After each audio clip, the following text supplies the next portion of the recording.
1.3. We're going to start out talking today about what is chemistry exactly. This is the note page we're working on. It should be the third page in your Unit 1 section, but we're going to start down here at the bottom with what is chemistry. Like I said in our initial meeting, chemistry is basically the study of stuff. In more scientific terms, is the study of matter. So a couple definitions and things we want to write down in here. Matter is anything that takes up space, so anything that has a volume,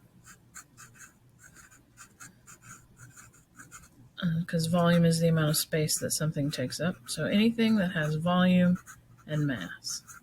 So it takes up space and it weighs something. That's matter. Doesn't matter what it is, what it's made up of, if it's big, little, as long as it takes up space and has a mass, that is matter. So, as you know already, I'm sure, there are 3 states of matter. Technically, there's more. We really only concern ourselves with these 3 in this course, and they are solid, liquid, and gas. Right? Those are the 3 states of matter. Right? The other thing we want to know about matter is that it can undergo chemical and physical changes. So a chemical change, oops, I spelled that wrong. That's why I have an eraser. A chemical change is something that completely changes what the matter, what the stuff is. Physical change just changes maybe the size or the shape. Physical and chemical changes. So a physical change would be like you take a piece of paper and you tear it in half. A chemical change would be like you burn that piece of paper and it's nothing more but ashes and water vapor. So baking a cake, chemical change, right? You start with eggs, flour, sugar, milk, but whatever else. And then when you bake it, it causes a chemical change to occur.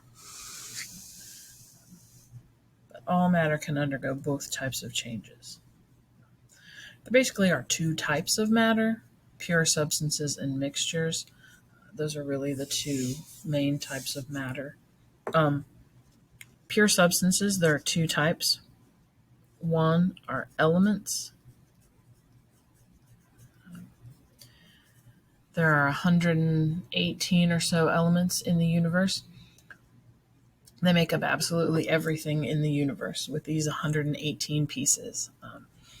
So elements cannot be broken down further. They're the smallest piece of matter that there is. I should probably rephrase that and say they can't be broken down and retain the properties of that element.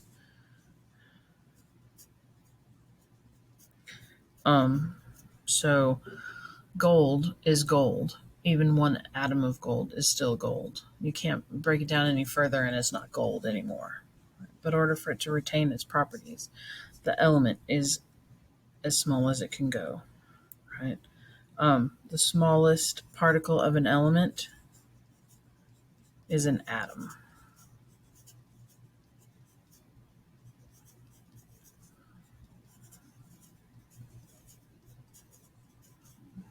The other type of pure substance is a compound. Compounds are 2 or more elements. Got ahead of myself in my brain there, sorry. 2 or more elements chemically bonded together.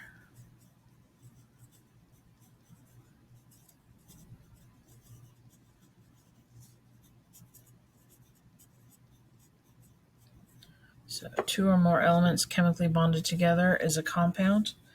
The smallest particle is a molecule.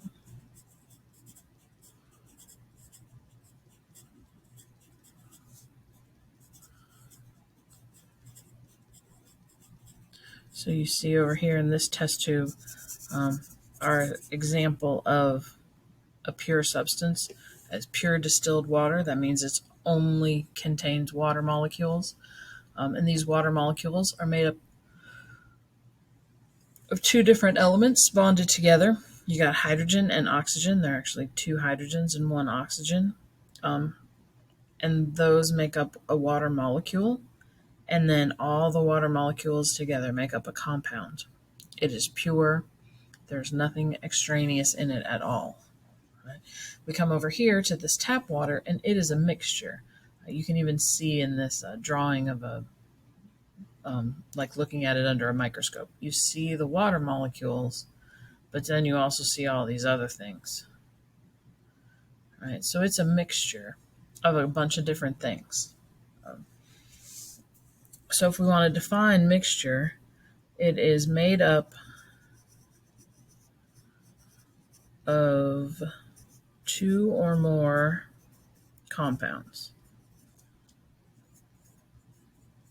Well, let's change that. Let's say, because it could be elements too. So let's say two or more pure substances, because that way we have compounds and elements, right? And the most important thing to know about a mixture is it can be separated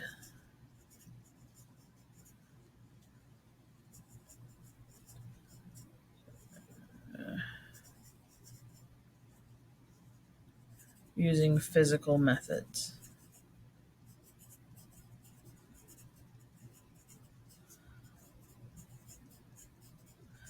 So it's easier to separate, right? So if I had a mixture that was like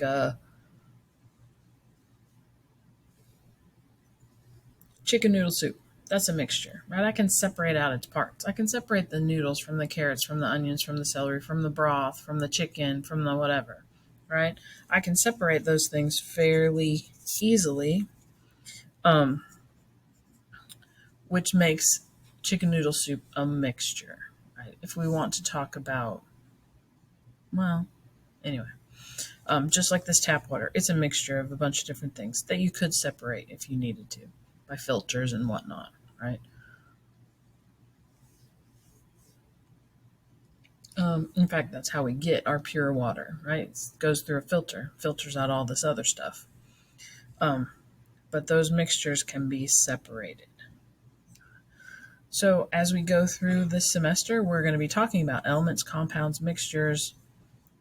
We're going to be studying matter in great detail, how it works, how it operates, how it sticks to other matter, and all sorts of different things about it.